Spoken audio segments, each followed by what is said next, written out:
All right, guys, I got another Screamfest film that premiered in the US for the first time ever tonight. And it's a movie from Argentina, a horror movie. So let's check it out.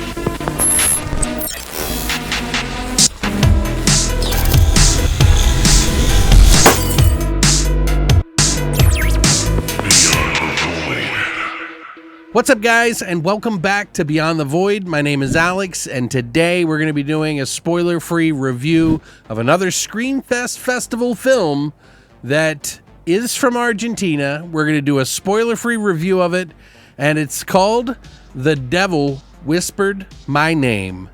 And yeah, this is one that just premiered tonight. As I mentioned before, I'm getting this out to you to tell you a little bit about it. Now, I want you to understand, I've talked about a lot of Argentina films on here before. I'm a big fan of a lot of the directors that have been coming out of there. It seems to be a very booming industry right now for horror. And there are different levels of horror. You know, in Argentina, it's hard to get a movie made, and I know that because of some of the directors I've spoken with who have tried to raise the funds to make a film. And this is an indie film made in Argentina, so I guarantee you it took a lot of strings to pull to try to get this movie made. Kind of a supernatural film. It leans into some different areas, though, of your regular sort of tried and true supernatural films, as it seems to be that Argentina does. But it does play with your head to kind of play the regular sort of storytelling to make you kind of feel like you're in the same place you normally are, and then changes on you. So it's pretty cool. This one is about a woman by the name of Karla, who in her past as a child, she had a bunch of friends that decided to do some sort of crazy, childlike ritual that the kids did to be, edgy and do something cool. Like you'd break into a haunted house, as some sort of thing as your last night together on Halloween. They decided to take ayahuasca and do a ritual. And things go pretty poorly. When they wake up from the ayahuasca trip, they realize that one of their friends is dead, and they're not sure why. And she's got a weird, strange symbol on her chest. Years later, 10 years to be exact, Karla has moved away and tried to escape the past because her really close friend had died, and it scared her. It left her scarred, and she never really fully recovered from it and kind of retreated into her own world and away from all of her close friends. She gets a call that one of her friends has passed away and has to make a trip back home. Now, I've seen oodles of movies from all over the world that literally start out this same way. And part of me feels like that's a little bit of intention because of what they do. About halfway into the movie, something changes drastically that I have not really seen other movies do. And I kind of like what they tried to do on a very small budget. But Argentina's been kind of blowing up, but this one is, like I said, very indie level. The acting is definitely a little bit less than, your big time acting, although there is some good performances in here between some of the characters. Some of the shots were pretty good, and it definitely has a more indie feel than something of a mainstream picture. This is their first feature film after all. Amelia Cotella is one of the writer and directors of this film, along with John Mathis, who has done more work than Amelia, but probably just there to kind of help guide in case he's needed. I don't know, because this is her first feature film.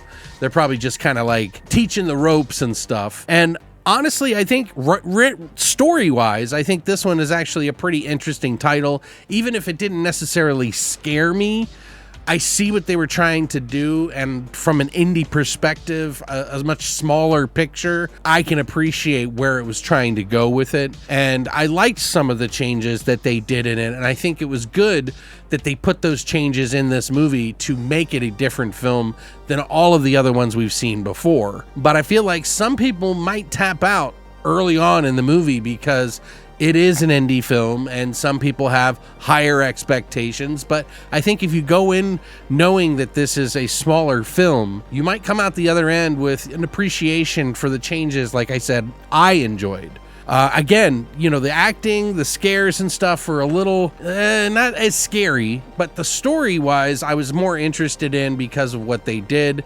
And there's a part literally dead center of the movie where you're just like, okay, what the hell? Out of the blue, something crazy happens. Now, this isn't the first crazy thing to happen in the beginning of the movie, since the beginning of the movie. It's just one of the big moments where you realize, oh, this is a lot bigger than we thought it was. I really appreciate what they did with that. It definitely expands on the supernatural, kind of leaning a little bit more to the Evil Dead side of things. There are people who are possessed or, you know, demonic that have black eyes, white eyes, and they are doing some pretty crazy stuff. There is a little bit of gore in this film as well, and that sort of plays into what's going on here. It definitely gets better as the movie progresses too. I thought the ending was kind of a good way to end it for an indie picture like this. But I wasn't exactly feeling the atmosphere. It's not a bad attempt, though. It's not a bad attempt at all. Like, I could see what they were trying to do here, because I've seen a lot of supernatural films from all over, and this one actually had a little bit more than most of the films I get to see. A noble effort on their part to put this forward. I do like what they did with some of the characters in the movie.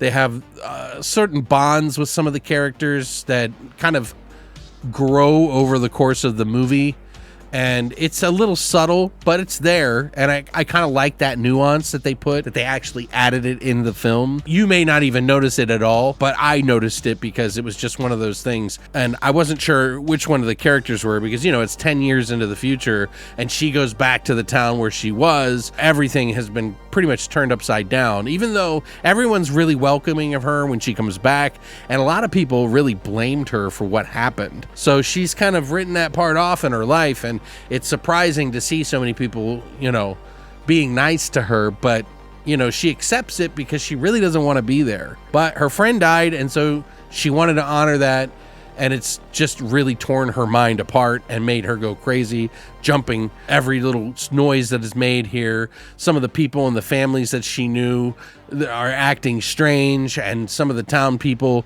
are not being exactly how she remembers them.